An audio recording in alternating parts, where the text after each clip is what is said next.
You see, nobody believed me the first time I was here, and then you fucking crucified me. I was just trying to say this, man. Love everybody. Love your neighbor. Stop killing everybody. But you don't even know the verse. Genocides are bad. How about that? You want to put that in the Bible? You can add that as well. So, okay. The point I'm trying to say is this, man. You don't even make a good Jesus. Well, I would say this. If you really are a fan of mine and you're in my fan club, just be a nicer person, man. Well, where does it say to be nice in the Bible?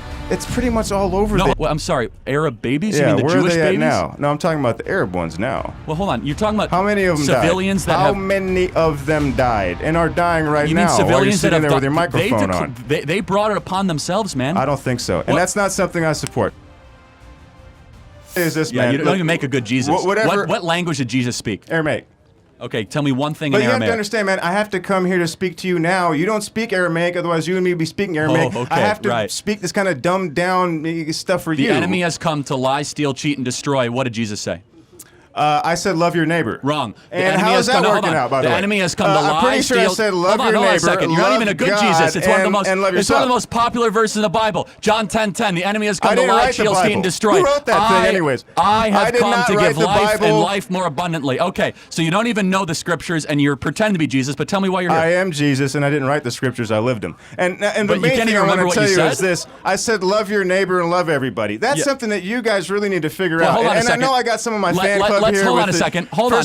What are those two verses? My name was Yeshua. Love your neighbor as yourself. Where is that in the Bible? I don't know. I didn't write it. Leviticus 19. Hold on. I didn't write the Bible. I thought you're Jesus. I'm Jesus. You know it's the Torah, right? Me, not by me. Hold on a second. The point is this, my friend. Jesus, I said love your neighbor and love everybody. You're backpedaling so fast because you don't even know the Torah as a pretend Jesus. Thing I was saying the first time. You see, nobody believed me the first time I was here, and then you fucking crucified me. I was just trying to say this, man. Love everybody. Love your neighbor. Stop killing everybody. Charlie opens with a clear shot. A Galilean Jew in the 1st century spoke Aramaic every day, Hebrew in religious life, and Greek under Roman rule. The Gospels were written in Greek decades later. If someone claims that role yet fumbles the language, the act collapses immediately. The impersonator insists the point is love. Love your neighbor. Love everyone. Charlie steps in again. John 10:10 speaks of a thief who comes to steal, kill, and destroy. The instruction to love your neighbor belongs to Leviticus 19. Quoting one and calling it the other isn't a slip of memory. It's proof the performance has no foundation. The impersonator repeats the same line. Love, peace, no killing. Charlie drives the point deeper. Crucifixion was never a punishment for kindness. It was a weapon of Roman control, reserved for rebels, dissidents, and anyone branded a threat. The placard on the cross read, King of the Jews. That was not a sermon about love. It was a charge of treason. So the lesson is clear. Strip away the slogans and you find politics, power, and empire written in nails and wood. Killing people who are just sitting there. That would be probably a good idea. Are you trying to connect with Israel Hamas? Is that your thing? Pretty much the whole world at this point. We got a lot of issues. Kendrick, Drake, and what else is going on around here? Look, okay, so I will wait, say this. They not like us, and this is pretty obvious. But I will. Look, the point I'm trying to make to you, what was your name again? Charlie? Chadley? I thought you're Jesus. You know everything, Chadwick? man. No, man, I'm too busy. I got an actual job to do. Oh, yeah, so you believe in a God who's too busy, if I were like you, I'd be able to kind of sit here and, pretend that you're the worst Jesus I've ever seen. I'm the only Jesus. And I will say this. I am the only one. Matter of fact, and I live in all of you, and thank you for making time for me, by the way. It's been a while. Look, I would say this. If you really are a fan of mine and you're in my fan club, just be a nicer person, man. Well, where does it say to be nice in the Bible? It's pretty much all over there. That was kind of what does the word nice mean in Latin? The point I was trying to make. It means ignoramus. Where does it say? Love, wait, in the Decalogue. Can you tell me the 10 Commandments? How about Let's go through the 10 Commandments. Want to do it together? Since you're Jesus, let's go. Right. What are they? Don't be an asshole, number one. Okay, hold on. How about number 1 through 10? Don't be an asshole. Wait, hold on. No, actually, that's not one of the 10 Commandments. I am the Lord that you delivered you from Egypt. You shall have no other gods before me. You shall have no other graven images. You shall never take the Lord's name in vain. You shall honor your mother and father, so may live long in the land in which you are in. You shall honor the Sabbath day and keep it holy. You shall not murder. You shall not steal. You shall not covet your neighbor's wife. You shall not covet your neighbor's house. We got a sinner go here. 1, 2, and 3. We got a you sinner don't like the Decalogue because you don't know the Decalogue. Give it up for the sinner, everybody. Give it up for the sinner, everybody. Good job. Thank you for You are the worst Jesus. You don't know the 10 Commandments. You don't know anything. So thank you very much. Okay, but you're a Christian, but you don't love people. No, so I don't think you're doing the job. Hold on a second. I love all people. What do you think about the 1 million abortions that happen every single year in this country? Is that a genocide to you?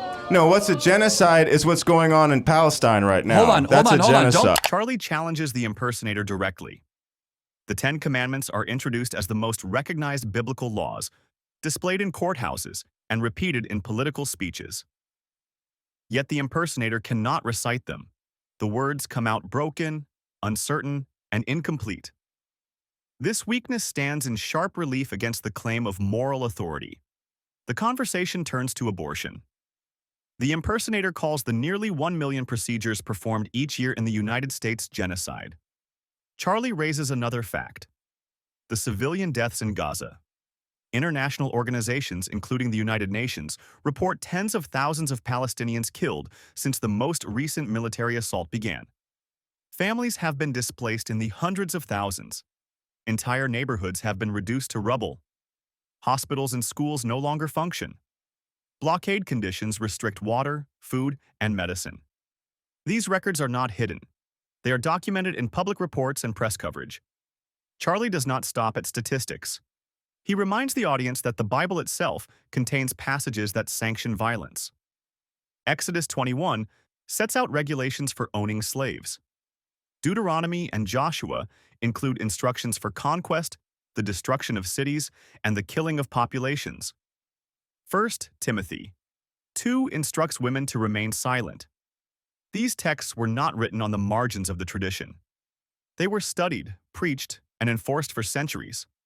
Augustine, Tertullian, and Aquinas each reinforced the subordination of women, grounding their views in Scripture. Jerome described women's bodies as unclean. Aquinas called woman defective. These writings shaped law and doctrine across empires. Charlie expands the point further. For centuries, church law aligned with these interpretations.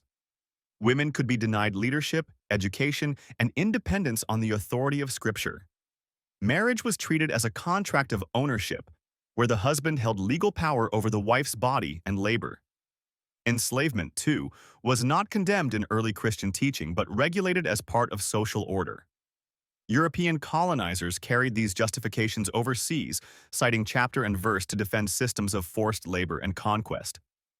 Charlie emphasizes that abortion statistics, war casualties, and biblical endorsements of violence are all a matter of record. One set comes from medical data in the United States, another from international reports in Gaza, the third from Scripture and church history. Each source stands on its own. The impersonator's failure to present the 10 Commandments clearly places the performance in doubt. A claim of authority requires knowledge, and knowledge requires words that can be repeated without hesitation. The numbers on abortion and Gaza require no embellishment. They are counted, published, and verified. The words of Scripture are written in the text itself, accessible in every Bible. Charlie's point remains steady. Life and death are not abstractions. They appear in the pages of Scripture, in medical records, and in international reporting. The evidence is there for anyone willing to read it. Moral clarity. Do you think 1 million abortions a year is a genocide? Let me ask you this. Do you think 15,000 children is a genocide? No, it's not even close. It's a tragedy. Oh, it's not a genocide. Even close. Hold on. Let's get our. I think this guy doesn't know what a genocide is. What do you guys think? A genocide is an intentional killing of people to exterminate them. That sounds about right. Okay, so sounds like what's going on in Palestine right now. You mean it's an active war that Gaza started? No, that's a genocide. Let's take a step back. Let's look at the apartheid that's been going on there since the 1940s. How did this war before that, start? when Zionism, which is a form of European settler colonialism, which I'm sure you're a big fan of. How did this war start? How did this war start? Yes. Well, do you want to take it all the way back to the early 1900s? No. On October 6th, we might as well take it back. Tell you what, I was there for a lot of wars. You know, when I was around, there was a war going on. There was an occupation going on. Matter of fact, when I was around, there was an occupation going on. Do you know who was occupying my home when I was around the first time? You mean like the Romans? The shoddy Seattle apartment that you grew up in when you played Jesus on the afternoon? The Romans? You know who the Romans are, right? The people you wish you were descended from, but you're really not? Okay, not even sure what you mean by that. I'm asking you a question. On October 6th, was Israel actively at war with Hamas? On this day right now, what is going on in Rafah? Hold on, just answer the question, man. Why don't you answer that question? I'm happy to. Israel is rightfully invading Rafah to go kill every last... How is it rightfully? Hold on, because I'm getting there. You have to answer the question. On October 6th, was Israel at war with Hamas? I'm asking you a question. What's going on right now in Palestine? I've answered the question, first of all. No, I don't think you answered it correctly. Not in Palestine, in Gaza, which is a strip south of Israel. Israel is rightfully invading Rafah to kill every last Hamas terrorist. Why? Because that's not rightful when you kill a bunch of children. You're not answering the question, so I'll answer it for you. You know what happened October 7th? A dress rehearsal to Holocaust 2.0 is what happened on October 7th. Land. And what happened before that? What happened on October 6th? And stop trying to justify. What happened on October 6th? On October 6th, nothing happened. Oh, really? You know what happened? It was the day before one of the most holy days on the Jewish calendar. What happened in I'm sorry, you're right. Something did happen on October 6th. You know what October 6th happened? All the Arab terrorists were getting ready to go kill babies and women in Israel to go invade rock concerts, kibbutzes, and nurseries and go slit little babies' throats. Where are those Arab babies now? Well, I'm sorry, Arab babies? Yeah, you mean the where Jewish are they babies? At now? No, I'm talking about the Arab ones now. Well, hold on. You're talking about how many of them civilians died? How many of them died and are dying right you now? Mean civilians while you're sitting that there with your microphone on? They brought it upon themselves, man. I don't think so, and that's not something I support. Well, so I will say this in closing, because this guy is a buffoon and definitely not a fan of mine or has represented anything of mine. I will say this: he doesn't even know the Ten Commandments. Commandments. The point I'm trying to say is to love everybody. That's it. Just stop killing everybody. Love everybody. Maybe you and me can get a kosher hot dog after this. I think it would be great. Love your neighbor and. They not like us. That's all I gotta say. Love your neighbor as yourself. Leviticus 19, Deuteronomy 3-5. Hear, O Israel, I am the Lord your God. Love the Lord your God with their heart, soul, strength, and mind. He's Jesus, but not a very good one. Okay, let's... Charlie calls abortion in America a genocide, pointing to the number of procedures each year. But genocide has a clear definition. It's the intent to wipe out a people based on race, religion, ethnicity, or nationality. Abortions don't fit that description. They're private medical choices, shaped by personal and often painful circumstances. Chad shifts the focus to Gaza, where decades of history frame the crisis. He brings up the 1917 Balfour Declaration that ignored the Arab majority, the 1948 Nakba that forced over 700,000 Palestinians from their homes, and the years of occupation and blockades that followed. Today, 2 million people are trapped in Gaza, cut off from basic necessities. When bombs fall on refugee camps, schools, and hospitals, international law calls that collective punishment. And the numbers are staggering. Thousands of children dead, entire neighborhoods leveled, families erased. Charlie argues Israel's actions are self-defense. Chad presses the harder question: how do you justify starving a population or turning water and medicine into weapons of war? International observers and UN resolutions document these realities again and again. To look away from them is to ignore history in real time. The impersonator steps in, calling for love and an end to violence. The words sound good, but history reminds us that religious appeals often smooth over injustice rather than confront it.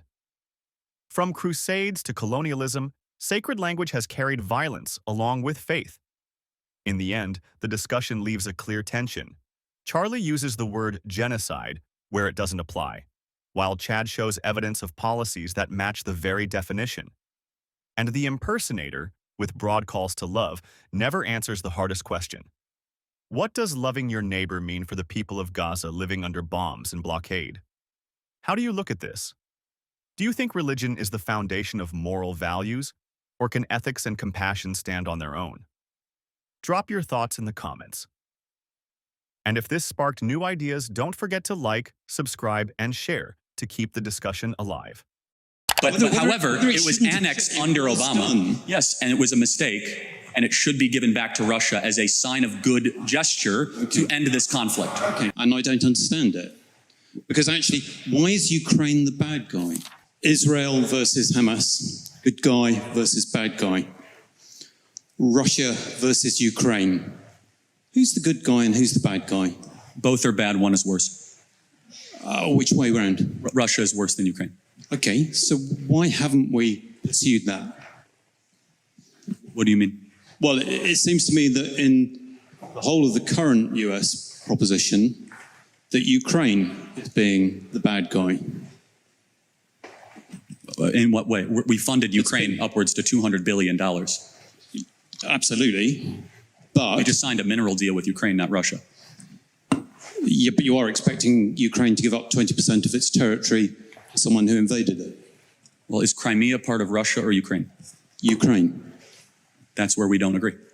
Well, I'm afraid that's part of international treaty. That's not up for grabs. Well, it's interesting. I mean, that's hold on.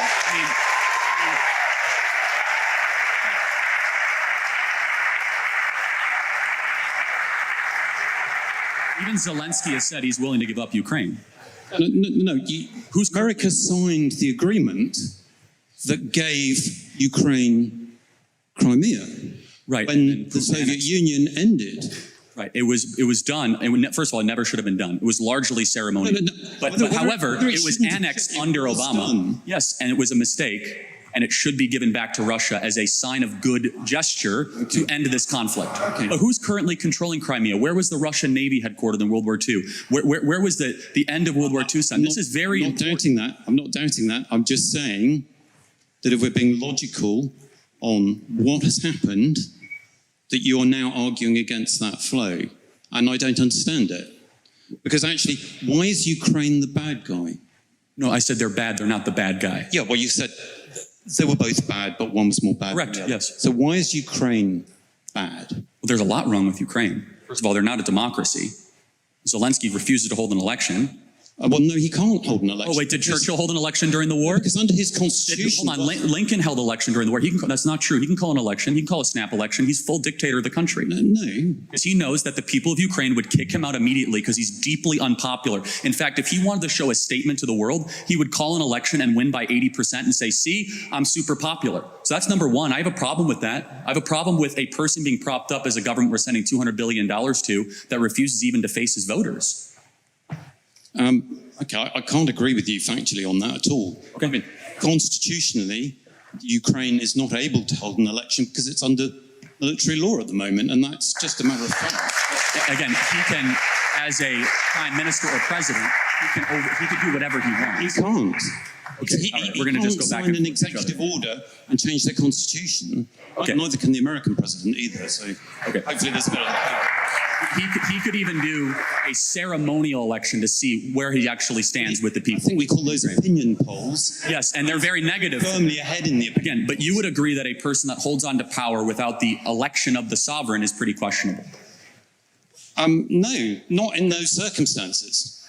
Okay, then we disagree. No, okay, that's fine. But give me another reason why Ukraine... They are the most corrupt country in Europe that never even met the most remote standards of joining NATO. Do you not know where a lot of this money is going? I don't disagree that there is a problem with corruption, but the most corrupt country in Europe, are you sure about that? I'd have to think, I'd have to double or triple think about that, but they're very corrupt. Okay, so that's a little bit doubtful. It's not absolute. Well, I mean, well, would you... There's plenty of corruption around. I mean, let's face it, we are talking about comparison with some of the states you're doing business with in the Gulf. Oh, of course, but we're not giving them money, they're giving us money. That's a difference, right? Saudi Arabia. Oh, so it's fine. Well, hold on a second. It's morally acceptable to take money from corrupt people. Well, hold on. First of all, as far as morally acceptable, you do what's best in the benefit of your country. And so, for example, we were allied with Russia during the Second World War, and I'm glad we were. And I would ask you, don't forget. How much money is too much money to send to Ukraine? We're at $200 billion right now.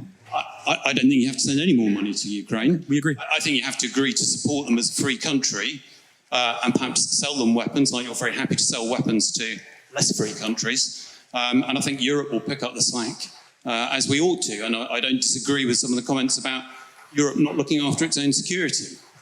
I just don't get this approach, which was supposedly to end the war quickly, which now seems to be elongating it.